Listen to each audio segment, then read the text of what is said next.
Hello friends, welcome to voice over தமிழா. இன்னைக்கு என்ன படம் பார்க்க போறோம்னா 2021 ரிலீஸ் ஆன த ஃபயர் ஃபீனிக்ஸ் மூவியோட ஃபுல் எக்ஸ்பிளேஷன் நம்ம பார்க்க போறோம். இப்போதான் நம்ம சேனலுக்கு புதுசாக விசிட் பண்றீங்கன்னா சப்ஸ்கிரைப் பண்ணிக்கோங்க. பக்கத்தில் இருக்கிற பெல் பட்டனை கிளிக் பண்ணி அதில் ஆல் ஆப்ஷன் செலக்ட் பண்ணிக்கோங்க. அப்பதான் நம்ம சேனலில் போடுற எல்லா வீடியோட நோட்டிஃபிகேஷன் உங்களுக்கு காமிக்கும். மறக்காம இந்த வீடியோக்கு லைக் பண்ணிடுங்க. நீங்க போடுற ஓலைக்கும் தான் இந்த வீடியோவை மற்றவங்களுக்கு ரெக்கமெண்ட் பண்ணும். வாங்க வீடியோக்குள்ள போலாம். படத்தோட ஓப்பனிங் சீன்ல நெருப்பு நகரத்தோட ராஜாவை காட்டுறாங்க. இவரோட பேரு யான்சிங். இந்த உலகத்துல வாழ்ற ஒரு சிலருக்கு மட்டும் கடவுள் சக்தி இருக்கும். அதுல முக்கியமான கடவுள் இவர் தான், நெருப்பின் கடவுள். இவங்களுக்கு ஒரு பரம்பரை எதிரி இருப்பாங்க. அவங்க தான் டார்க் லேனை சேர்ந்தவங்க. இவங்களுக்கு நேர் ஆப்போசிட் சக்தி விடவங்க. அவங்க பணியெல்லாம் இவங்களால கண்ட்ரோல் பண்ண முடியும். 1000 வருஷத்துக்கு அப்புறம் இப்பதான் நம்ம நெருப்பின் கடவுளுக்கு திருமணம் இருக்கும். இவங்க 2 பேருமே காதலிச்சு தான் கல்யாணம் பண்ணிருப்பாங்க. இவங்க தான் நம்ம படத்தோட ஹீரோயின். அதுக்கப்புறம் நெருப்பின் கடவுள் ஹீரோயின்ட்ட வந்து 1000 வருஷங்களா உன்னோட அன்புக்காக தான் நான் ஏங்கி கிடந்தேன். இதுக்கப்புறமும் உன்னை விட்டு என்னால ஒரு நிமிஷம் கூட இருக்க முடியாது அப்படின்னு சொல்லிட்டு 5 முத்தம் கொடுக்க போறாரு. உடனே ஹீரோயின் தடுத்து 1000 வருஷங்களா நீங்க எனக்காக தான் காத்திருந்தேன்னு சொன்னீங்கல்ல, வேற என்ன உங்களால எனக்காக பண்ண முடியும் அப்படின்னு கேக்குறாங்க. இந்த உலகத்தையும் உனக்கு பரிசா தரட்டுமா அப்படின்னு சொல்றாரு. இந்த பேச்சுல மயங்கின ஹீரோயின் அதுக்கப்புறம் அவங்களே முத்தம் கொடுக்க ஆரம்பிச்சிடுறாங்க. சடனா முத்தம் கொடுத்துட்டு இருந்த ஹீரோயின் நெருப்பின் கடவுள் வாயில இருந்து அவரோட நெருப்பு சக்தியை ஃபுல்லா உரிய ஆரம்பிக்கிறாங்க. ஒரு கடத்துல நெருப்பின் கடவுள் அவரோட சக்தியை வச்சு தாக்குறாரு. ஹீரோயின் எகிரி படத்துல விழுவுறாங்க. நெருப்பின் கடவுளான என்னையவே நீ காதலிக்கிற மாதிரி நடிச்சு ஏமாத்திருக்கீல்ல, உன்னை இதே இடத்துல அழிச்சிடறேன் அப்படின்னு சொல்லிட்டு தாக்க ஆரம்பிக்கிறாரு. அப்பதான் அவருக்கு இன்னொரு விஷயம் தெரிய வருது. ஹீரோயின் டார்க் லேனை சேர்ந்தவங்க அப்படிங்கிற விஷயம் தெரிய வருது. ஹீரோயினோட வந்து அப்படி ரெக்கையெல்லாம் முளைச்சிருது. நெருப்பின் கடவுள்கிட்ட உங்களோட சக்தியை நான் பாதிக்கு மேல உறிஞ்சிட்டேன். இன்னும் கொஞ்ச நேரம் மட்டும் தான் உங்களால என்னை சமாளிக்க முடியும். எங்க இனத்துக்கே ஆபத்தா இருக்கிற உங்களை இதே இடத்துல நான் அழிச்சு தான் கிளம்புவேன் அப்படின்னு சொல்லிட்டு தாக்க ஆரம்பிக்கிறாங்க. 2 பேரும் செமையா சண்டை போட்டு இருக்காங்க. ஒரு கட்டத்துல ஹீரோயின் பனிப்பறவையா மாதிரி தாக்க ஆரம்பிக்கிறாங்க. என்னதான் நெருப்பின் கடவுள் சக்தியை இழந்திருந்தாலுமே அவர் தோல்வியை ஒத்துக்காம செமையா சண்டை போட்டு இருக்காரு. ஒரு கடத்துல ஹீரோயின் அப்படியே களத்தோட சித்தி லாக் பண்ணிடுறாரு. லாக் பண்ணிட்டு மறுபடியும் ஹீரோனோட வந்து சக்தி அப்படியே உரிய ஆரம்பிக்கிறாரு. அதே டைம்ல நெருப்பு நகரத்துக்கு பக்கத்துல இருக்கிற உயரமான மலை தான் காட்டுறாங்க. அங்க டார்க் லேனோட தலையும் வந்துடுறான். அதாவது ஹீரோட அப்பா அங்க வந்துறாரு. வந்துட்டு 10,000 வருஷம் பழமையான பனிக்கட்டியோட சக்தியை பயன்படுத்த ஆரம்பிக்கிறாரு. அது மூலியமா நெருப்பு நகரமே ஃபுல்லா அப்படியே உரைய ஆரம்பிக்குது. ஹீரோயினும் நெருப்பின் கடவுளும் சண்டை போட்டு இருக்க அந்த அறையுமே பனியால உரைய ஆரம்பிக்குது. கரெக்டா அந்த இடத்துக்கு டார்க் லேனை சேர்ந்த ஒரு தளபதி வந்துடுறான். வந்துட்டு ஹீரோனை காப்பாத்தி அங்க வந்து கூட்டிட்டு போயிடுறான். நெருப்பின் கடவுளோட கண்ணு முன்னாடி ஹீரோனை தப்பிச்சு போனாலுமே அவனால எதுவுமே பண்ண முடியல. ஏன்னா நினைச்சு பாக்குறதோட இந்த பழங்கால பனிக்கட்டியோட சக்தி அவ்வளவு அதிகமா இருக்கு.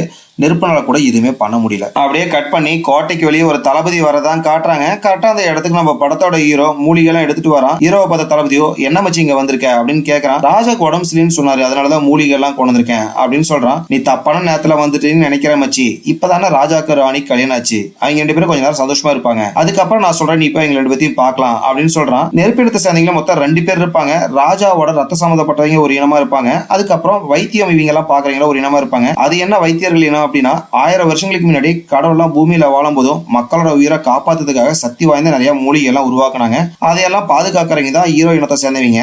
ஹீரோ மூலிகை மட்டும் வச்சு வைத்தியம் பண்றது மட்டும் கிடையாது, அவனுக்குள்ள நெருப்பு சக்தியுமே இருக்கும். அப்புறம் ராஜாவை பார்க்கறதுக்காக வெளியே வெயிட் பண்ணிட்டு இருக்கான். அப்ப அந்த இடத்துக்கு டார்க் லேனோட தளபதி ஹீரோனை காப்பாத்திட்டு வெளியே பறந்து வரான். இதை பாக்குற ஹீரோக்கும் நெருப்பு நகரத்தோட தளபதிக்கு செம ஷாக்கா இருக்கு. ஹீரோ தளபதி கிட்ட ராஜாக்கு ஏதோ ஆபத்துன்னு நினைக்கிறேன், நீ போய் ராஜாவை காப்பாத்து, நான் இவங்களை பாத்துக்கிறேன் அப்படின்னு சொல்லிட்டு எகிரி போய் டார்க் லேனோட தளபதியில சண்டை போட்டு இருக்கான். இந்த கேப்ல ஹீரோன் அங்க வந்து எஸ்கேப் ஆகுறாங்க. அதுக்கப்புறம் 2 பேரும் செமையா சண்டை போட்டு இருக்காங்க. அந்த இடத்துக்கு கரெக்டா நிறைய சோல்ஜர்ஸ் எல்லாம் வந்துடுறாங்க. அதுக்கப்புறம் சோல்ஜர்ஸ் கூட எல்லாம் டார்க் லேனோட தளபதி சண்டை போட்டு இருக்கான். சரி போய் ஹீரோனை பிடிச்சிடலாம் அப்படின்னு சொல்லிட்டு ஹீரோனை ஃபாலோ பண்ணிட்டு போயிட்டு இருக்கான். அதே டைம்ல நெருப்பின தளபதி நெருப்பின் கடவுளை பார்க்க வரான். அவரோட பாதி உடம்பு ஆல்ரெடி பனியால உறைஞ்சு போயிருக்கும். இதை பார்த்து அவனும் தலைவரை கவலைப்படாதீங்க, நான் எப்படியாச்சும் உங்களை காப்பாத்துறேன் அப்படின்னு சொல்லிட்டு அவனோட முழு நெருப்பு சக்தியும் பயன்படுத்துறான். அந்த பனிக்கட்டிகள் எல்லாம் ரொம்ப சக்தி வாய்ந்ததா இருந்தனால இவனால எதுவுமே பண்ண முடியல. இதை பார்த்த நெருப்பின் கடவுளோ ஆல்ரெடி நிலைமை கைமீறி போயிடுச்சு. அந்த டார்க் இனத்தை சேர்ந்த மக்கள் நம்ம நகரத்தையே ஒட்டுமொத்தமா பனியால உரைய வைக்க பாக்குறாங்க. நம்ம சோல்ஸ் எல்லாம் மாட்டிக்கிட்ட மாதிரி நீயும் மாட்டிக்க வேண்டாம். அதுவும் இல்லாம நம்ம நெருப்பிடத்தை சேர்ந்த மக்கள் எல்லாருமே அழியிறது எனக்கு விருப்பம் கிடையாது. எப்படியாச்சும் இங்க இருந்து நீயாச்சும் தப்பிச்சு போயிடு. என்னோட அடிப்படை நெருப்பு சக்தியை ஹீரோயின் ஆல்ரெடி உறிஞ்சிட்டா. அவர்கிட்ட இருந்து மீட்டர் எப்படியாச்சும் கொண்டு என்கிட்ட சேர்த்துனா மட்டும் தான் என்னால இங்க இருந்து தப்பிக்க முடியும் அப்படின்னு சொல்லி முடிக்கிறாரு. அவரோட உடம்பு ஃபுல்லா அப்படியே பனியால உறைஞ்சு போயிடுது. இதே டைம்ல டார்க் இன தளபதி அங்க இருக்கிற எல்லா சோல்ஜர்ஸ்க்கும் ஆட்டம் காமிச்சு எஸ்கேப் ஆயிடுறான். இதை பாக்குற ஒட்டுமொத்த சோல்ஜர்ஸ்க்கும் செமையா கடுப்பாகுது. கையில கிடைச்சவன அப்படி அசால்ட்டா தப்பிக்க விட்டோமே அப்படின்னு ஃபீல் பண்ணிட்டு இருக்கானுங்க. அதுக்கப்புறம் திரும்பி பாக்குறானுங்க. டார்க் இன ராஜா உருவாக்குன அந்த பனி புயல் இவங்க நகரத்தையே ஃபுல்லா உரைய வச்சுட்டு வருது. அதுக்கப்புறம் அந்த பனி புயலை மட்டும் இவங்களும் உறைஞ்சி சிலையாடுறானுங்க. இதே டைம்ல தப்பிச்சு போன ஹீரோயின் எங்கேன்னு பார்த்தா காட்டுக்குள்ளதான் ஓடிட்டு இருப்பா. கரெக்டா ஃபாலோ பண்ணிட்டு ஹீரோ அந்த இடத்துக்கு வந்துடுறான். வந்துட்டு அவன் வாழை வச்சு ஒரு அடி அடிக்கிறான். பொத்துன்னு ஹீரோயின் விழுந்துடுறாங்க. அதுக்கப்புறம் ஹீரோயின்ட்ட உனக்கு உயிர் பிச்சை வேணும்னா எங்க நகரத்துல உறைஞ்சிருக்கிற எல்லா மக்களையும் ராஜாவை நீதான் வந்து காப்பாத்தணும் அப்படின்னு சொல்றான். இதை கேட்ட ஹீரோயினும் என்னதான் நீ நெருப்பின மக்கள்ல ஒருத்தனா இருக்க, இருக்கலாம், ஆனா நீ ராஜா கீழே தான் வேலை செய்யணுங்கிறது ஒன்றும் அவசியம் கிடையாது. ஏன்னா நீ வைத்திய வம்சாவளியா சேர்ந்தவன், அதனால மக்களை காப்பாத்துற அந்த வேலையை மட்டும் பாரு, தேவையில்லாத விஷயத்துல நீ மூக்கம் நுழைக்க வேண்டாம் அப்படின்னு சொல்லிடுறாங்க. இங்க பாரு, நான் என்ன பண்ணணுங்கிறது நீ ஒன்றும் சொல்ல தேவை கிடையாது. எங்களோட மக்களுக்கு பாதுகாப்பா இருக்கிறதே அந்த ராஜா தான், அதனால அவர்கிட்ட இருந்து எடுத்த பவர் அவர்கிட்டயே கொடுத்துரு அப்படின்னு சொல்லிட்டு ஹீரோ சண்டை போட ஆரம்பிக்கிறான். ஹீரோனும் பதிலுக்கு செமையா தாக்க ஆரம்பிக்கிறாங்க. ஹீரோயின் பனிக்கட்டில வச்சு தாக்குறாங்க. ஹீரோ கத்தியெல்லாம் வச்சு ஒரே விட்டு வெட்டிடுறான். அதுக்கப்புறம் ஒரு கட்டத்துல தெரியாதனமா ஹீரோயின் ஒரு அடிக்கிறான். ஹீரோயின் அங்க இருக்கிற பள்ளத்துல உழுவுற மாதிரி போயிடுறாங்க. ஹீரோயின் பள்ளத்துக்குள்ள உழுவுறத பார்த்த ஹீரோவோ, இவன் மட்டும் இப்ப அந்த பள்ளத்துக்குள்ள விழுந்து இறந்து போயிட்டானா நெருப்பு சக்தி காத்தோட காத்தா கலந்துரும், அதுக்கப்புறம் நம்ம ராஜாவை எப்படி காப்பாத்துறது அப்படிங்கறதுனால அவனும் பள்ளத்துக்குள்ள தாவி எகிரி குதிக்கிறான். ரெண்டு பேரும் அப்படி கீழே போயிட்டு இருக்காங்க. ஒரு கடத்துல போய் ஹீரோயின் அப்படியே பிடிச்சிடறான். ஹீரோயினை பிடிச்ச அடுத்த நிமிஷமே இவ்வளவு நேரம் சண்டை போட்டு இருந்த ரெண்டு பேர்த்துக்குமே சொல்லாமே ஒரு காதல் உண்டாகுது. ஒரு கடத்துல கீழே ஒரு மரம் இருக்கிறத ஹீரோ பாத்துறான். அதுக்கப்புறம் அவன் கீழே போயிட்டு ஹீரோனை மேல கொண்டு வந்துடுறான். ஹீரோனுக்கு அடிப்படக்கூடாது அப்படின்ட்டு போய் இந்த மரத்தை செம டம்முன்னு அடி வாங்குறான். அப்ப அவன் மனசுக்குள்ள இந்த மரத்துக்குள்ள அடிப்பட்டதே இவ்வளவு வலிக்குது, கீழே மட்டும் இப்ப விழுந்தோம்னா நம்ம எலும்புலாம் சளி சளியா நொறுங்கி போயிடுமே அப்படின்னு சொல்லிட்டு செம பீதியில இருக்கான். கரெக்டா இப்ப அந்த இடத்துக்கு டார்க்லேண்ட் ராஜா வந்துறாரு. வந்துட்டு ரெண்டு பேர்த்தையும் காப்பாத்தி மலவுச்சுக்கு தூக்கிட்டு வந்துடுறாரு. மேல வந்த ராஜா, என்ன தைரியம் இருந்தா நீ என் பொண்ணையே தாக்குவ அப்படின்னு சொல்லிட்டு ஹீரோவை அவரோட மந்திர சக்தி மூலியமா லாக் பண்ணிடுறாரு. ஹீரோயின் தடுத்து, அப்ப அவன் ஒன்னும் நெருப்பினத்தை சேர்ந்தவன் கிடையாது, அவன் வைத்தியர் இனத்தை சேர்ந்தவன், அவன் எதுவுமே பண்ணாதீங்க அப்படின்னு சொல்றாங்க. அதுக்கப்புறம் தன்னோட மந்திர சக்தி மூலியமா தன்னோட பொண்ணுக்கு என்னாச்சு அப்படின்னு சொல்லிட்டு செக் பண்ணி பாக்குறாரு. பார்த்தா ஹீரோனோட நுரையீரல் ஃபுல்லா செமையா பாதிக்கப்பட்டிருக்கும். இப்ப மட்டும் நம்ம பொண்ணை காப்பாத்தணும்னா கண்டிப்பா வைத்திய இனத்தை சேர்ந்தவங்களால மட்டும் தான் முடியும் அப்படின்னு அவருக்கு தெரிய வருது. கரெக்டா இப்ப அந்த இடத்துக்கு டார்க்லேண்ட் தளபதி வந்துடுறான். நம்ம இளவரசியை கூட்டிட்டு ஃபர்ஸ்ட் நீ நம்ம நகரத்துக்கு போ, நான் இவன்கிட்ட கொஞ்சம் பேச வேண்டியது இருக்கு அப்படின்னு ராஜா சொல்றாரு. ஹீரோயின் கிளம்புறதுக்கு முன்னாடி, அப்பா இவனை எதுவுமே பண்ணிடாதீங்க அப்படின்னு சொல்றாங்க. நான் தான் உனக்கு வாக்கு கொடுத்துருக்கலாமா, கண்டிப்பா இவனை எதுவுமே பண்ண மாட்டேன் அப்படின்னு சொல்றாரு. அதுக்கப்புறம் ஹீரோயின் அப்படியே ஸ்லோவா நடக்க ஆரம்பிக்கிறாங்க. நடந்து போகும்போது கூட ஹீரோயின் மாத்தி மாத்தி சைட் அடிச்சு தான் இருக்காங்க. அதுக்கப்புறம் ஹீரோயின் அங்க வந்து கிளம்பிடுறாங்க.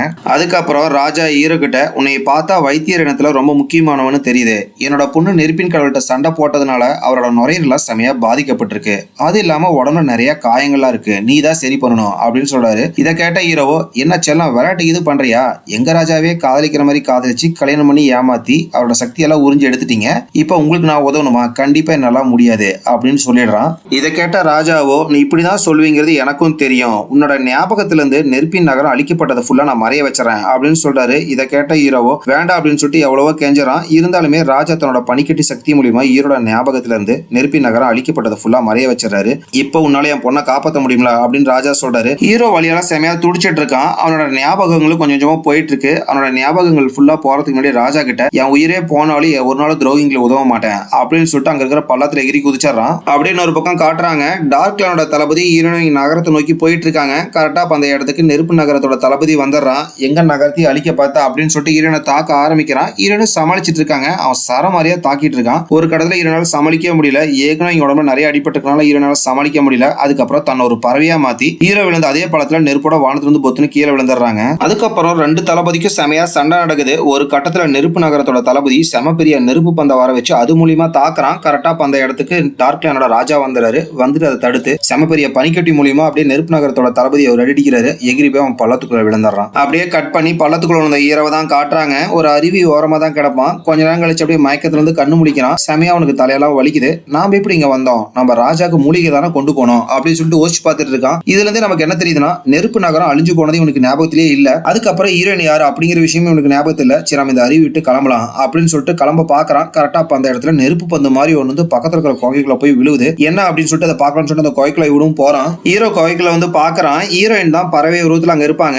ஹீரோவை பார்த்தவனே கொத்த வராங்க. கடிக்காத, நான் உனக்கு உதவ தான் வந்திருக்கேன், நான் வைத்தியர் பரம்பரையை சேர்ந்தவன், இந்த உலகத்துல எந்த உயிரினம் வழியால துடிச்சிட்டு இருந்தாலும் எங்க மருத்துவ சக்தி மூலியமா நான் கண்டிப்பா சரி பண்ணுவேன், நல்ல நேரம் இப்ப என்கிட்ட மூலிகை இருக்கு அப்படின்னு சொல்லிட்டு அந்த மூலிகையை கசக்கி அந்த பறவைக்கு ஒரு இடத்துல அப்படியே அடிபட்டு இருக்கும். அந்த இடத்துல வச்சிடுறான். அதுக்கப்புறமா பறவையா இருக்கிற ஹீரோயின் அப்படியே கையா முயான்னு கத்திட்டு இருக்காங்க. என்ன உனக்கு பசிக்குதா, சின்ன காட்டுக்குள்ள போய் உனக்கு உணவு கொண்டு வரேன் அப்படின்னு சொல்லிட்டு ஹீரோ அங்க இருந்து கிளம்பிடுறான். அப்படியே நமக்கு ஒரு சின்ன பிளாஷ்பேக்கை காட்டுறாங்க. ஹீரோ எங்க அப்பா கிட்ட போய், அப்பா நெருப்பு நகரத்தோட ஆட்டம் நம்மளால தாங்கவே முடியல, நம்ம கட்டுப்பாட்டுல இருக்கிற சின்ன சின்ன நகரத்தையும் அவங்க தாக்க ஆரம்பிக்கிறாங்க, நீங்க மட்டும் எனக்கு அனுமதி கொடுத்தீங்கன்னா நெருப்பு நகரத்தோட ராஜாட்டு இருக்கிற சக்தியை நான் போய் எடுத்துட்டு வரேன் அப்படின்னு சொல்றாங்க. இதை கேட்ட ஹீரோனோட அப்பா, என்னமா விளையாடுறியா, அந்த நெருப்பு நகரத்திலேயே அவனுக்கு இருக்கிற சக்தி வேற யாருக்குமே கிடையாது, அவனோட சக்திகளை டைரக்டா சூரியன்ல இருந்து எடுத்துட்டு இருக்கான், அதை அவனால தாங்க கூட முடியாது அப்படின்னு சொல்றாரு. அதுக்கு தான்ப்பா என்கிட்ட ஒரு யோசனை இருக்கு, நம்ம கிட்ட 10,000 வருஷம் பழமையான பனிக்கட்டியோட மந்திரம் இருக்குல்ல, அதை எனக்குள்ள ஏத்தி விடுங்க, அது மூலியமா அந்த நெருப்பு சக்தியை நம்மளால எடுத்துட முடியும் அப்படின்னு சொல்றாங்க. நீ நினைக்கிற மாதிரி இது ஒன்றும் சாதாரண விஷயம் கிடையாதுமா, நெருப்பு சக்தியோட இந்த 10,000 வருஷம் பழமையான பனிக்கட்டியோட சக்தி ரொம்ப ஆபத்தானது, நீ மட்டும் நெருப்பு சக்தியை கரெக்டா எடுக்கலினா உனக்குள்ள ஏத்தி விடுற அந்த பனிக்கட்டியோட சக்தி உன்னை உரைய வச்சு அதுக்கு கொடூரமா கொண்டுரும் அப்படின்னு சொல்றாரு. பரவாயில்லப்பா, நம்ம மக்களை காப்பாத்துறதுக்கு என்னோட ஒருத்தியோட உயிரை பணைய வைக்கிறதுல தப்பு கிடையாது அப்படின்னு சொல்றாங்க. அதுக்கப்புறம் தான் ஹீரோனோட பனிக்கட்டோட சக்தி ஹீரோனோட உடம்புல ஏத்தி விட்டுருப்பாங்க. அதுக்கப்புறம் தான் ஹீரோயின் போயிட்டு அந்த சக்தியை எடுத்துட்டு வந்திருப்பாங்க. அப்படியே இந்த இடத்துல பிளாஷ்பேக் கட் ஆகுது. பிரசன்ட்ல ஹீரோனோட அப்பாவையும் தளபதியும் காட்டுறாங்க. ஹீரோயின் விழுந்த பள்ளத்துக்குள்ள அவங்க சோல்ஜர்ஸ் வச்சு தேடி பார்த்துட்டு இருக்காங்க. எங்க பார்த்தாலுமே ஹீரோனை காணா. உடனே தளபதி ராஜா கிட்ட, அரசே ஹீரோ விழுந்த அதே பள்ளத்துக்குள்ள தான் நம்ம இளவரசியை விழுந்திருக்காங்க. ஒருவேளை ரெண்டு பேரும் நேருக்கு நேர் சந்திச்சுக்கிட்டா மாத்தி மாத்தி தாக்கிக்குவாங்க, யாராச்சும் ஒருத்தர் இறந்துருவாங்க அப்படின்னு சொல்றான். இதை கேட்ட ராஜாவோ, கவலைப்பட வேண்டாம், ஹீரோ மெமரியில இருந்த ஹீரோனை பத்திய மொத்த ஞாபகத்தையும் நான் அழிச்சிட்டேன். ஒருவேளை ரெண்டு பேரும் நேருக்கு நேர் சந்திச்சுக்கிட்டா ஹீரோயின் உடம்புல பட்டிருக்கிற காயத்தை பார்த்துட்டு அவன் மருத்துவ வம்சாவளியை சேர்ந்தவன் அப்படிங்கறதுனால அதை சரி பண்ணதான் பார்ப்பான். அதனால நமக்கு எந்த பிரச்சனையும் கிடையாது அப்படின்னு சொல்றாரு. அப்படியே கட் பண்ணா காட்டுக்குள்ள போன ஹீரோ பறவையா இருக்கிற ஹீரோனுக்காக நிறைய பழங்கள்லாம் எடுத்துட்டு வந்து கோயில பாக்குறான். அப்ப அந்த இடத்துல அந்த பறவையை காணா. குட்டி பறவை எங்க போயிட்டா அப்படின்னு சொல்லிட்டு எல்லா பக்கம் தேடி பாக்குறான். அப்ப குகையோட கீழே வந்து தேடி பார்த்துட்டு இருக்கான். அப்ப அவன் மேல ஒரு பனிக்கட்டி சக்தி வந்து அடிக்குது. யாருன்னு சொல்லிட்டு திரும்பி பார்த்தா அந்த இடத்துல ஹீரோ இந்த வெள்ளை கலர் ட்ரெஸ் போட்டு நின்று இருப்பாங்க. இதை பார்த்த ஹீரோவோ, பாப்பா நீங்க யாருமா, இங்க வழி தெரியாம வந்துட்டியா அப்படின்னு கேட்கறான். என்ன பாப்பாவா, யாருங்கிறது உனக்கு தெரியல அப்படின்னு கேட்கறாங்க. சத்தியமா நீ யாரும் எனக்கு தெரியலமா, நீ யார் அப்படின்னு சொல்லிட்டு கேட்கறான். அப்பதான் ஹீரோனுக்கு தெரிய வருது, நம்ம அப்பா என்னோட ஞாபக சக்தியை ஃபுல்லா அழிச்சிட்டார் அப்படிங்கறத தெரிஞ்சுக்கிறாங்க. சரி நான் யாருன்னு தெரியலனா பரவாயில்ல, நான் இங்க இருந்து கிளம்புறேன் அப்படின்னு சொல்றாங்க. இதை கேட்ட ஹீரோவோ, உடம்புல பட்டிருக்க அடி சாதாரண அடி கிடையாது, அதை சரி பண்ணணும்னா மருத்துவ வம்சாவளியில சேர்ந்த எங்களால மட்டும் தான் சரி பண்ண முடியும், எங்ககிட்ட இருக்கிற அந்த மந்திர பூக்களால மட்டும் தான் சரி பண்ண முடியும் அப்படின்னு சொல்றான். ஹீரோயின் பரவாயில்ல, அதை நான் பாத்துக்கிறேன் அப்படின்னு சொல்லிட்டு கிளம்புன்னு பாக்குறாங்க. அப்ப அதே அப்படியே மயக்கம் போட்டு விழுந்துடுறாங்க. ஹீரோனை தொட்டு பாக்குறான். ஹீரோனுக்கு செமையா காய்ச்சல் அடிக்குது. அதுக்கப்புறம் அவனோட சக்தியை பயன்படுத்தி ஹீரோனை சரி பண்ணிடுறான். ஆனா இப்ப ஹீரோக்கு செமையா காய்ச்சல் அடிக்க ஆரம்பிக்குது. அந்த பனிப்பொழிவுக்கு நடுவுல செமையா நடுங்கிட்டு இருக்கான். இதை பார்த்த ஹீரோனோ, ஐயோ பாவம் அப்படின்னு சொல்லிட்டு அவங்க மேல போத்தி இருக்க துணி எடுத்து போத்தி விடுறாங்க. அப்பயும் ஹீரோனால தாங்கவே முடியல, செமையா நடுங்கிட்டே இருப்பான். இதை பார்த்த ஹீரோன் இனிமேட்டு கட்டிப்பிடி வைத்திருந்தா லாக்கி அப்படின்னு சொல்லிட்டு கட்டி பிடிச்சிக்கிறாங்க. ரெண்டு பேர்த்தோட பாடியும் மாத்தி மாத்தி ஹீட் டிரான்ஸ்ஃபர் ஆகிக்குது. அது மூலமா ஹீரோ அப்படியே கொஞ்சம் கொஞ்சமா சரியாயிடுறான். மயக்கத்துல இருந்து கண்ணு முழிச்ச ஹீரோ அவனோட உடம்பு எப்படி இருக்குன்னு கூட கவலைப்படாம ஹீரோயின்ட்ட, நீங்க எப்படி இருக்கீங்க, நல்லா இருக்கீங்களா, உடம்பு சரியாயிடுச்சா அப்படின்னு கேட்கறான். இதை பாக்குற ஹீரோனுக்கு அப்படியே ஆனந்த கண்ணீரே வருது. சின்ன வயசுல என்னோட அப்பா அம்மா கூட இப்படி என்னை கேட்டதுல அப்படின்னு சொல்றாங்க. விடுங்க பரவாயில்ல, நம்ம ஃபர்ஸ்ட் இந்த இடத்துல விட்டு தப்பிச்சு மலையோட உச்சிக்கு போகணும் அப்படின்னு சொல்றான். அதுக்கப்புறம் ஹீரோனை உப்பு மூட்டை தூக்கிட்டு அந்த மலையில இருக்கிற பாறைகளை பிடிச்சி ஒரு வழியா அந்த மலையோட உச்சிக்கு வந்துடுறான். மலையோட உச்சிக்கு வந்த ஹீரோ நீண்ட நேரம் பயணத்துக்கு அப்புறம் உன்னோட இடத்துக்கு வந்துடுறான். இங்க இருக்கிற மூலிகை மூலமா தான் உடம்ப பாதிக்கு மேல சரி பண்ண போறேன் அப்படின்னு சொல்றான். இதையெல்லாம் பார்த்த ஹீரோன் இதெல்லாம் என்ன அப்படின்னு கேட்கறாங்க. உங்களுக்கு விஷயமே தெரியாது இல்ல, 1000 ஆண்டுகளுக்கு முன்னாடி பூமியில வாழும்போது கடவுள்கள் மனுஷங்களோட உயிரை காப்பாத்துறதுக்காக நிறைய விசேஷமான செடியெல்லாம் உருவாக்குனாங்க. அதெல்லாம் எங்களை மாதிரி மருத்துவ பரம்பரையை சேர்ந்தவங்க தான் பாதுகாத்துட்டு இருக்காங்க. ஒரு நிமிஷம் வெயிட் பண்ணுங்க, இந்த மூலிகையை உங்களுக்கு மருந்தா மாத்தி தரேன் அப்படின்னு சொல்றான். அதுக்கப்புறம் ஹீரோனோட கையை செடிக்கிட்ட கொண்டு போறான். அந்த செடியில இருக்கிற இலையெல்லாம் அப்படியே இவன் கையை ஓட்ட போட்டு ரத்தத்தெல்லாம் உரிய ஆரம்பிக்குது. இதை பார்த்த ஹீரோனோ, என்ன அந்த செடியெல்லாம் உன்னை கடிச்சு ரத்தத்தெல்லாம் உறிஞ்சிட்டு இருக்கு அப்படின்னு பதட்டப்பட்டு இருக்காங்க. இதை பார்த்த ஹீரோ, ஒரு நிமிஷம் பொறுங்க, இந்த செடிகளுக்கும் உயிர் இருக்கு, நம்ம ரத்தத்தை பரிசா கொடுத்தாதான் இது நம்ம உடம்பு சரி பண்ணக்கூடிய மூலிகை ரெடி பண்ணி தரும் அப்படின்னு சொல்றான். இதை பார்க்கற ஹீரோனோ, நமக்காக இவ்வளவு கஷ்டப்படுறேன் அப்படின்னு சொல்லிட்டு ஃபீல் பண்ணிட்டு இருக்காங்க. அப்படியே கட் பண்ணா நீங்க நைட் ஆயிடுது. ஹீரோயினும் உட்காந்து பேசிட்டு இருக்காங்க. ஹீரோ வந்து ஹீரோனுக்காக இவ்வளவு கஷ்டப்பட்டதெல்லாம் பார்த்ததுனால அவங்களால உண்மையை சொல்லாம இருக்க முடியல. ஹீரோ கிட்ட, நான் யாருன்னு தெரிஞ்சா எனக்கு உதவி பண்ணிருக்க மாட்டேன் அப்படின்னு சொல்றாங்க. நீங்க யாரு, தீய சக்தியா அப்படின்னு கேட்கறான். அதெல்லாம் கிடையாது, நான் டார்க் லேனை சேர்ந்தவ அப்படின்னு சொல்றாங்க. உடனே ஹீரோ அப்படியே சடனா எதிர்த்து நின்னுக்கிறான். இதை பார்த்தா ஹீரோனோ, நான் தான் சொன்னல, நான் யாரும் தெரிஞ்சா நீங்க உதவி பண்ணிருக்க மாட்டீங்க அப்படின்னு சொன்னல அப்படிங்கிறாங்க. உடனே ஹீரோ சிரிச்சுக்கிட்டு, நான் மருத்துவ வம்சாலையே சேர்ந்தவன், யாரு கஷ்டத்துல இருந்தாலும் கண்டிப்பா நான் உதவி இருப்பேன் அப்படின்னு சொல்றான். அதுவும் இல்லாம உங்களுக்கு பட்டா காயினும் முழுசா குணமடையல, இந்த நிலைமையில நீங்க டார்க் லேனுக்கு போறது சேஃப் கிடையாது, உங்களுக்கு விருப்பம் இருந்தா பக்கத்துல இருக்கிற என் கிராமத்துக்கு வந்து கொஞ்ச நாள் ஓய்வு எடுத்துட்டு போங்க அப்படின்னு சொல்றான். ஹீரோன் கொஞ்ச நாள் யோசிச்சு பாக்குறாங்க. அதுக்கப்புறம் சரின்னு சொல்லிடுறாங்க. அதுக்கப்புறம் அடுத்த நாள் ரெண்டு பேர் கிளம்பி ஹீரோட கிராமத்துக்கு போறாங்க. ஹீரோட கிராமத்துக்கு வந்துடுறாங்க. ஹீரோனை பார்த்தா கிராம மக்கள் எல்லாத்துக்குமே செம சந்தோஷமா இருக்கு. கரெக்டா அந்த இடத்துக்கு நெருப்பினத்தோட தளபதி வந்துடுறான். ஹீரோனை பார்த்தோன்னே கத்தி எடுத்து வெட்டத்துக்கு வரான். உடனே ஹீரோ குறுக்கால வந்து தடுத்து, எதுக்காகடா இவளை கொல்ல வர அப்படின்னு கேட்கறான். இவ யாருன்னு உனக்கு தெரியுமா, டார்க் இனத்தோட இளவரசி அப்படின்னு சொல்றான். அதுக்கு எதுக்கு இவளை கொல்லணும் அப்படின்னு கேட்கறான். உனக்கு நடந்த விஷயம் எதுவுமே தெரியாதா அப்படின்னு சொல்லிட்டு ஹீரோட காலத்தை சந்தேகத்துல தொட்டு பாக்குறான். என்னோட ஞாபக சக்தி ஃபுல்லாவே டார்க் இனத்தோட ராஜா மறைச்சு வச்சிருக்காரு, என்னோட மந்திர சக்தி மூலமா அதை திருப்பி கொண்டு வந்துடுறேன். அதுக்கு முன்னாடி உனக்கு தெரிய வேண்டிய விஷயம் ஒன்று இருக்கு, இவளும் இவளோட அப்பாவும் நம்ம இனத்தை சேர்ந்த அத்தனை பேத்தையும் பணியால உரைய வச்சிட்டாங்க. நம்ம ராஜாவும் பணியால உறைஞ்சு போய் கிடக்குறாரு. அவரோட நெருப்பு சக்தி ஃபுல்லாவே உடம்புக்குள்ளதான் இருக்கு. இன்னும் கொஞ்ச நாளில் அந்த சக்தியை கொண்டு போய் நம்ம ராஜா உடம்புல சேர்த்துனா அவர் இறந்து போயிடுவாரு அப்படின்னு சொல்லிட்டு தளபதியோட சக்தி மூலமா ஹீரோட ஞாபக சக்தியை வர வச்சிடறான். ஞாபக சக்தி வந்த அடுத்த நிமிஷமே ஹீரோனை தாக்க ஆரம்பிக்கிறான். மருத்துவ இனத்தை சேர்ந்த எல்லா மக்களுமே அவங்களுக்கு ஆதரவா இருக்கிற மன்னரான நெருப்பின் கடவுளுக்கு தான் ஃபர்ஸ்ட் உண்மையா இருக்கணும் அப்படின்னு சொல்லிட்டு தான் தாக்கிட்டு இருக்கான். இதெல்லாம் பாக்குற ஹீரோனுக்கும் செம கஷ்டமா இருக்கு. நேத்து நைட்டு நமக்காக என்ன வேணாலும் பண்ணுவேன்னு சொன்னேன், இப்ப நம்மளே எடுத்து தாக்குறேன் அப்படின்னு பாக்குறதுனால ஹீரோனுக்கு செம கஷ்டமா இருக்கு. கண்ணே கலங்கி அப்படியே கண்ணீரே வருது. அதுக்கப்புறம் தளபதி ஹீரோவும் சேர்ந்து ஹீரோன் அதே இடத்துல கைது பண்ணிடுறாங்க. அப்படியே அன்னைக்கு நைட் ஆயிடுது. ஹீரோனை காட்டுறாங்க. ஒரு ரூம்ல விலங்கு போட்டு உட்கார வச்சிருக்காங்க. ஹீரோனுக்கு பசிக்கும் அப்படின்னு சொல்லிட்டு ஹீரோ சாப்பாடு கொடுக்க வரான். இதை பார்த்து ஹீரோனை எனக்கு வேண்டாம் அப்படின்னு சொல்லிடுறாங்க. நாங்க ஏதோ ஃபர்ஸ்ட் பிளான் பண்ணி உங்க நெருப்பின ராஜாவை கொல்ல வந்த மாதிரி சொல்ற, அவன் எவ்வளவு டைம் இருக்கமே இல்லாம எங்க அப்பாவி மக்களை கொண்டிருக்கான்னு உனக்கு தெரியுமா, நீ நல்லவன் தானே, எதுக்காக ராஜா இப்படி அப்பாவி மக்களை கொல்றீங்க அப்படின்னு சொல்லிட்டு நீ கேட்டுக்கலாம்ல அப்படின்னு கேக்குறாங்க. இதை கேட்ட ஹீரோவோ, நீ மட்டும் என்ன நல்லவ மாதிரி நடிக்கிற, எங்க ராஜாவை காதலிக்கிற மாதிரி நடிச்சு ஏமாத்தி கல்யாணம் பண்ணி அவரோட நெருப்பு சக்தியை நீ எடுத்துக்கிட்ட. அதை கூட விடு, நேத்து நைட்டு எல்லா உண்மையும் சொல்றேன்னு சொல்லிட்டு நீ டார்க் இனத்தை சேர்ந்தவன் என்கிட்ட சொன்னீல, அப்பயே நீ சொல்லிருக்கணும்ல உங்க நெருப்பினத்தை சேர்ந்த எல்லா மக்களையும் நாங்க பணியால ஒரே வச்சிருக்கோம் அப்படிங்கறது நீ சொல்லிருக்கணும்ல, எதுக்கு நீ மறைச்ச அப்படின்னு உன் மனசுல ஏதோ தப்பு இருக்குன்னு தானே அர்த்தம். நீ உண்மையாலுமே யாரையும் காதலிக்கல அப்படின்னு சொல்றான். இதை கேட்ட ஹீரோ, நான் உண்மையாலுமே ஒருத்தனை காதலிச்சேன் நேத்து நைட்டு, அவனுக்காக என்ன வேணாம் பண்ணலாம்னு நினைச்சேன், ஆனா என் விதி நான் உண்மையை சொல்றதுக்குள்ள நெருப்பினத்தை சேர்ந்த தளபதி எல்லா விஷயத்தையும் சொல்லிட்டான் அப்படின்னு சொல்றாங்க. இதை கேட்ட ஹீரோனால அப்படியே தாங்கவே முடியல, அங்கிருந்து கிளம்பிடுறான். அடுத்த நாள் காலையில கைது பண்ண ஹீரோயினை தளபதியும் ஹீரோ நெருப்பி நகரத்துக்கு கூட்டிட்டு போறாங்க. அப்பதான் ஹீரோ முதல்ல பணியால வரைஞ்சு போயிருக்கிற எல்லா சோல்ஜர்ஸையும் பாக்குறான். அதுக்கப்புறம் ஹீரோயினை நெருப்பின் கடலுக்கு எடுத்து கூட்டிட்டு போயிடுறாங்க.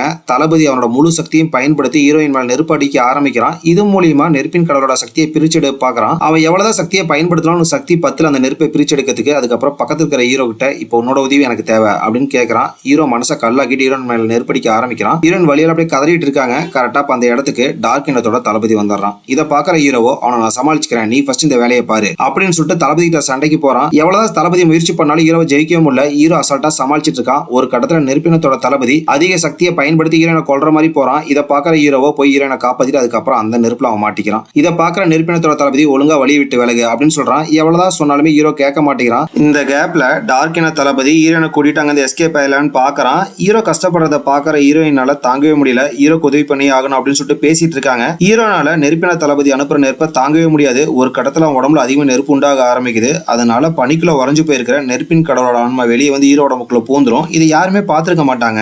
அப்ப ஹீரோயின் ஹீரோ பக்கத்துல வந்துட்டு, நீ நல்லா இருக்கீல, உனக்கு ஒன்னும் ஆகல, உனக்கு ஏதோ ஆயிடுச்சு அப்படின்னு சொல்லிட்டு நான் ரொம்ப பயந்துட்டேன் அப்படின்னு சொல்றாங்க. இதை கேட்ட ஹீரோவோ, அவ்வளவு உனக்கு என்னைய பிடிக்குமா அப்படின்னு சொல்லிட்டு கேட்கறான். ஆமா, நான் உன்னைய மட்டும் தான் மனசார காதலிக்கிறேன் அப்படின்னு சொல்றாங்க. இதே மாதிரிதான் நீ ராஜாவையும் காதலிக்கிறேன்னு சொல்லிட்டு கல்யாணம் பண்ணி ஏமாத்திட்ட அப்படின்னு சொல்றான். அதெல்லாம் என்னோட மக்களை காப்பாத்துறதுக்காக நான் போட்ட திட்டம் தான், ஆனா நான் உன்னைய மட்டும் தான் மனசார காதலிக்கிறேன் அப்படின்னு சொல்றாங்க. இதை நான் எப்படி நம்புறது அப்படின்னு சொல்லிட்டு ஹீரோ உடம்புல இருக்கிற ராஜா ஹீரோயினை சுப்பேத்தை பாக்குறான். இது தெரியாத ஹீரோயினை டக்குன்னு கிஸ் பண்ண ஆரம்பிச்சிடறாங்க. உள்ளுக்குள்ள இருக்கிற ராஜா, எப்படி நீ என்னைய ஏமாத்தினியோ அதே மாதிரி உன்னோட சக்தியை உறிஞ்சி நான் இப்போ உன்னைய ஒன்னும் இல்லாம பண்றேன் அப்படின்னு சொல்லிட்டு சக்தியை கொஞ்சமா உரிய ஆரம்பிக்கிறான். அப்ப ஹீரோ அவனோட உடம்புக்குள்ள இருக்கிற ராஜாவோட ஆத்மா கூட பேச ஆரம்பிக்கிறான். அரசே, ஹீரோயினை உயிரோட விட்டுருங்க அப்படின்னு கேட்கறான். இதை கேட்ட ராஜாக்கும் செமையா கடுப்பாகுது. அவனோட சக்தியை உறிஞ்சி நம்ம ராஜ்யத்தை அழிக்க பார்த்தவ அவளையே உயிரோட விட சொல்ற, என்ன எதிரிங்களோட கூட்டணி வெஸ்டியா அப்படின்னு கேட்கறாரு. இல்ல அரசே, நான் எப்பயுமே உங்களுக்கு தான் உண்மையா இருப்பேன், உங்களுக்காக என் உயிரை வேணாலும் கொடுப்பேன் அப்படின்னு சொல்றான். இதை கேட்ட ராஜாவோ ஒரு நிமிஷம் அமைதியா இருக்கிறாரு. அதுக்கப்புறம் சக்தியை உரியறத ஸ்டாப் பண்ணிடாரு. இந்த கேப்பை பயன்படுத்திட்டு டார்க் இனத்தோட தளபதி ஹீரோனை கூட்டிட்டு அங்க எஸ்கேப் ஆயிடுறான். இதையெல்லாம் பார்த்த ஹீரோனுக்கு தான் மனசே இல்ல, இப்படி நீ நம்ப வச்சு ஏமாத்திட்டியே, இதுக்கு உன்னை பழி வாங்காம விட மாட்டேன் அப்படின்னு சொல்லிட்டு ஹீரோட உடம்புல இருக்கிறது ராஜா தான் அப்படிங்கறத தெரியாத ஹீரோயின் ஹீரோ மேல செமையா கோவப்படுறாங்க. அதுக்கப்புறம் தளபதி ஹீரோன் அங்க இருந்து எஸ்கேப் ஆயிடுறாங்க. அதுக்கப்புறம் ஹீரோ உடம்புக்குள்ள இருக்கிற ராஜாக்கு சொந்தமான நெருப்பு சக்தி அந்த பனிக்கட்டிக்குள்ள அனுப்புறான். அடுத்த நிமிஷமே ராஜா அந்த பனிக்கட்டியை உடைச்சிட்டு அசால்ட்டா வெளியே வந்துடுறாரு. வெளியே வந்த ராஜாவும் செம கோவத்தில் இருக்கிறாரு. ஒரு நெருப்பு டிராகனை உருவாக்கி அது மூலியமா அந்த நகரத்துல உறைஞ்சு போயிருக்கிற எல்லாத்தையுமே அடுத்த நிமிஷமே சரி பண்ணிடுறாரு. அதுக்கப்புறம் கொஞ்ச நேரம் கழிச்சு ஒரு மீட்டிங் நடக்குது. ஹீரோவை சங்கிலி எல்லாம் போட்டு கட்டி வச்சிருக்காங்க. ராஜா ஹீரோ கிட்ட, எவ்வளவு தைரி இருந்தா என்னோட பேச்சையும் மீறினு ஹீரோனுக்காக என்கிட்ட சப்போர்ட் பண்ணி பேசியிருப்ப, அது மட்டும் இல்லாம சாக கடந்தவரை நீ காப்பாத்தி வேற இருக்க அப்படின்னு கேட்கிறாரு. இதெல்லாம் கேட்டுட்டு இருந்த நெருப்பின தளபதி, அரசியை அவனை மன்னிச்சிருங்க, அவனோட மெமரியை ஃபுல்லாவே டார்க் இனத்தோட ராஜா அழிச்சிட்டாரு, அதனாலதான் தெரியாம அவன் ஹீரோனுக்கு உதவி பண்ணிட்டான் அப்படின்னு சொல்றான். இதை கேட்ட ராஜாவோ, நீ அவன் ஃப்ரெண்டுங்கிறதுனால அவனுக்கு எப்பயுமே சப்போர்ட் பண்ணிட்டு இருக்காத அப்படின்னு சொல்றாரு. அதுக்கப்புறம் நெருப்பின தளபதி ராஜா கிட்ட, அரசே, ஹீரோ முட்டிப்படி பண்ணாம இருந்தானா உங்களால அந்த பனிக்கட்டியை விட்டு வெளியே வந்திருக்க முடியாது அப்படின்னு சொல்றான். இதை கேட்ட ராஜாவோ, முட்டாள், நீ என்ன அப்படி நினைச்சிட்டு இருக்கியா, இவனு என்னைய காப்பாத்தல, நீ அவன் மேல அளவுக்கு அதிகமா நெருப்பு சக்தியை பயன்படுத்துறதுனால பனிக்கட்டிக்குள்ள இருந்த நானு என்னோட ஆன்மாவை உடம்புக்குள்ள செலுத்தினேன். அதுக்கப்புறம் ஹீரோனை உசிப்பேத்தி அவனை கிஸ் பண்ற மாதிரி பண்ணினேன். என்னோட சக்தியை நானே ஏதாவது உறிஞ்சு எடுத்துக்கிட்டேன். இப்படி மட்டும் நான் பண்ணாம இருந்ததுன்னா இந்த பனிக்கட்டிக்குள்ளேயே உறைஞ்சு நான் இறந்து போயிருப்பேன். இப்ப நடந்த எல்லா பிரச்சனைக்குமே காரணம் இவன் தான். அதனால நம்ம ராஜ்யத்துக்கு சொந்தமான சிறையில இவன் 100 ஆண்டுகள் சிறை வைக்கிறேன் அப்படின்னு சொல்லிட்டாரு. இதையெல்லாம் கேட்ட ஹீரோ அப்படியே ஹீரோன ஞாபகத்துல அங்க இருந்து கிளம்புறான். கிளம்புறதுக்கு முன்னாடி ராஜா கிட்ட, அரசே, எப்படியாச்சும் ஹீரோனை மட்டும் உயிரோட விட்டுருங்க அப்படின்னு கேட்கறான். இதையெல்லாம் கேட்ட ராஜா, இனிமேட்டு இந்த உலகத்துல டார்கினோ அப்படிங்கிறது வாழ்ந்ததுக்கான எந்த தடையும் இருக்காது, உன்னோட வாழ்க்கையில இதுக்கப்புறம் ஹீரோனை எப்பயுமே திருப்பி பார்க்க முடியாது அப்படின்னு சொல்லிடுறாரு. ராஜாவை எதுவுமே பண்ண முடியாது அப்படிங்கிறனால ஹீரோ அப்படியே அங்க இருந்து கிளம்பிடுறான்.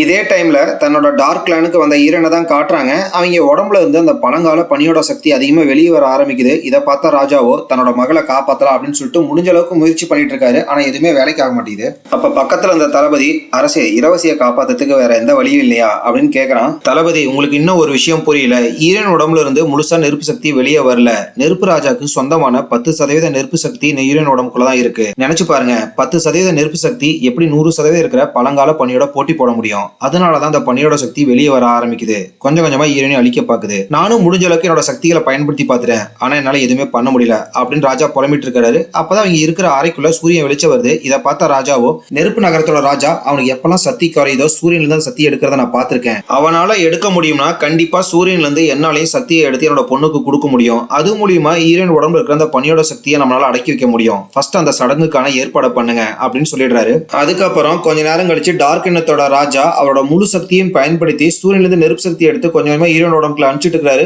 ஒரு கட்டத்துல அவரோட கட்டுப்பாட்டையும் மீறி ஹீரோயின் உடம்புல சூரியனோட முழு நெருப்பு சக்தியை இறங்கிடுது. வானத்துல இருக்கிற சூரியனுடைய மறைஞ்சு போயிடுது. உலகம் அப்படியே கருகும்னு ஆயிடுது. இதை பாக்குற தளபதியோ, அரசியல் நம்ம இளவரசிக்கு என்னாச்சு அப்படின்னு கேட்கறான். நான் கொஞ்சம் கொஞ்சமா நெருப்பு சக்தி அனுப்பிச்சிட்டு இருந்தேன், அவ செமையா கோவத்துல இருக்கிறனால ஒரு கட்டத்துல என்னையும் மீறி சூரியன் இருக்கிற முழு நெருப்பு சக்தியா உறிஞ்சுக்கிட்டா அப்படின்னு சொல்றாரு. அதுக்கப்புறம் ஹீரோயின் அங்க இருக்கிற சோல்ஜர்ஸ் எல்லாம் அடிச்சு போட்டு, அப்ப என்னைய மன்னிச்சிருங்க, என்னைய காதலிக்கிறேன்னு சொல்லிட்டு ஏமாத்தின ஹீரோனை பழி வாங்காம விட மாட்டேன் அப்படின்னு சொல்லிட்டு மின்னல் வேகத்துல அங்க இருந்து பறந்து போயிடுறாங்க. இதே டைம்ல ஹீரோவை தான் காட்டுறாங்க. காடுகளெல்லாம் கடந்து பனிமலைக்கு நடுவில் அப்படியே ஹீரோவை கைது பண்ணி சிறையில போடுறதுக்காக இழுத்துட்டு வந்துட்டு இருக்காங்க. அப்ப வானத்துல இருக்கிற சூரியன் மறைஞ்சு போயிடுது. இதை பாக்குற ஹீரோவோ, கண்டிப்பா இதுக்கு ஹீரோயினும் டார்க் லேண்ட சேர்ந்தீங்களா தான் காரணமா இருக்கணும் அப்படின்னு சொல்லிட்டு ஓச்சிட்டு இருக்கான். அப்ப வானத்துல இருந்து செம பெரிய நெருப்பு பந்து பறந்து வந்து அவங்க சோல்ஜர்ஸ் மேலே அடிக்குது. விழுந்தது என்னடா அப்படின்னு சொல்லிட்டு ஹீரோ பாக்குறான். பார்த்தா அந்த இடத்துக்கு கரெக்டா ஹீரோயின் தான் வந்து விழுந்திருப்பாங்க. இதுக்கு முன்னாடி ஹீரோயின் பனியோட சக்தி இருந்ததுனால அவங்களோட ரெக்கப்பட்டையெல்லாம் வெள்ளை கலர்ல இருக்கும். இப்ப சூரியனோட முழு சக்தி ஹீரோனோட உடம்புல இருக்கிறதுனால அவங்களோட ரெக்கப்பட்டையில அப்படியே தீ பிளம்புகளா இருக்கு. பாக்கிறதுக்கு செம சவுப்புகள்ல இருக்கு. ஹீரோனை பார்த்த ஹீரோவா, எதுக்காக இப்படி பண்ணிட்டு இருக்க, என்னோட சோல்ஜர்ஸ் எல்லாம் விட்டுரு, உனக்கு என்னோட உயிர் தானே வேணும், தாராளமா எடுத்துக்கோ அப்படின்னு சொல்றான். ஹீரோ சொல்றதை கேட்ட ஹீரோயின், நீ இப்படி நல்லவ மாதிரி நடிச்சு ஏமாத்தினா உன்னை விட்டுட்டு போயிடுவேன்னு நினைக்கிறியா அப்படின்னு சொல்லிட்டு பறந்து வந்து நிஜில செம்மடி அடிக்கிறாங்க. ஹீரோ அப்படியே எகிரி போய் சுருண்டு விழுந்துறான். அதுக்கப்புறம் வழியெல்லாம் கதற ஆரம்பிக்கிறான். சரி, ஹீரோட மொத்த சொல்லியை முடிச்சிடலாம் அப்படின்னு சொல்லிட்டு ஹீரோயின் பாக்குறாங்க. கரெக்டா அந்த இடத்துக்கு நெருப்பினத்தோட ராஜாவும் தளபதி வந்துடுறாங்க. அந்த இடத்துக்கு வந்த ராஜாவும் தளபதி ஹீரோயின் கூட சண்டை போட்டு இருக்காங்க. ராஜா ஹீரோ கிட்ட, என்னதான் வந்து டார்க் இனத்தோட மக்களும் நெருப்பினத்தோட மக்களும் சண்டை போட்டு இருந்தாலும் அதுக்காக சூரியனோட முழு சக்தி எடுத்துக்க தப்பு. இயற்கையை நம்பி வாழ்ந்துட்டு இருக்க செடி கொடிகளும் உயிரினங்களும் மொத்தமா அழிஞ்சு போயிடும். இப்ப இவளை அழிச்சே ஆகணும், அதுக்கு நீ ஒன்னா சேர்ந்த மட்டும் தான் அழிக்க முடியும். ஃபர்ஸ்ட் இவளை இங்க இருந்து பலி கொடுக்கறதுக்கு பலிமடைக்கு தான் தூக்கிட்டு போகணும் அப்படின்னு முடிவு பண்ணிடுறாங்க. அதுக்கப்புறம் அங்க இருந்து சண்டை போட்டுட்டு ஹீரோனை மறைய வச்சு டக்குன்னு பலி கொடுக்கறதுக்காக கோயிலுக்கு தூக்கிட்டு வந்துடுறாங்க. அந்த கோயிலுக்கு வந்ததுக்கு அப்புறம் 4 பேருக்கு இடையில செமையா சண்டை நடக்க ஆரம்பிக்குது. அப்பதான் ராஜா ஒரு உண்மையை ஹீரோயின்ட்ட சொல்ல ஆரம்பிக்கிறாரு. ஹீரோ ஒன்னும் சக்தியை உறிஞ்சிருக்கல, அந்த நேரத்துல அவன் உடம்புக்குள்ள ஆத்மாவா இருந்தது நான் தான் ஆசை வார்த்தைகள் எல்லாம் பேசி உன்னை ஏமாத்தி உடம்புல இருக்கிற சக்தியை உறிஞ்சு எழுத்துட்டேன் அப்படின்னு சொல்றாரு. இதை கேட்ட ஹீரோனுக்கு அப்பதான் உண்மை தெரிய வருது. அதுக்கப்புறம் ஹீரோ கிட்ட நீ மன்னிச்சிரு அப்படின்னு சொல்லிட்டு மன்னிப்பு கேட்டுட்டு இருக்காங்க. அப்பதான் ராஜா ஹீரோயின்ட்ட, உடம்புக்குள்ள பழங்கால பனியோட சக்தி இருக்கிறது எனக்கு தெரிய வந்துச்சு. அந்த டைம்ல ஹீரோ உன்னை உயிரோட விட சொல்லி என்கிட்ட கெஞ்சி கேட்டுட்டான். அதனாலதான் எனக்கு சொந்தமான 10% நெருப்பு சக்தியை உடம்புக்குள்ள விட்டேன் அப்படின்னு சொல்றாரு. இதையெல்லாம் கேட்ட ஹீரோயினோ, என்னைய மன்னிச்சிருங்க ராஜா, நீங்க ஒரு நல்லவருங்கிறது எனக்கு தெரியாம போச்சு. என்னோட சக்தியிலையும் நான் தப்பான வழியில பயன்படுத்திட்டேன். சோ நான் செஞ்ச தப்ப நானே சரி பண்ணிடுறேன் அப்படின்னு சொல்றாங்க.